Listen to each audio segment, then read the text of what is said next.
us farem un petit concert que es diu Guitarra i Cançó, i com molt bé ha explicat el Joan, serà un recorregut al llarg de la història de la música a través de les seves cançons.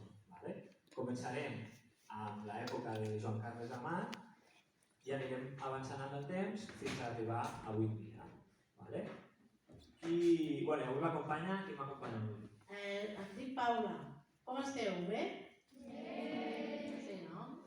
Heu estat al col·le de moment aquest matí? Sí? Molt bé. Que bé, així teniu un descanset. Què us anava a dir? Qui fa música d'aquí? La Mercè. I algú més? Algú més, no? Que la Mercè? O qui escolta música a casa? Ens agrada a tots la música, no? Algú li agrada cantar? A mi també. Molt bé. Molt bé. Ens podeu ajudar una miqueta avui. Molt bé. A mi. Vale.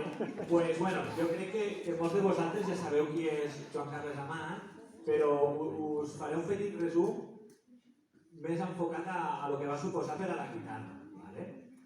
Joan Carles Amat va ser el primer que va fer un llibre on s'explicava com se tocava la guitarra.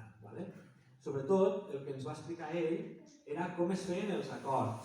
Els acords són un conjunt de notes que fem sobretot per acompanyar cançons i danses.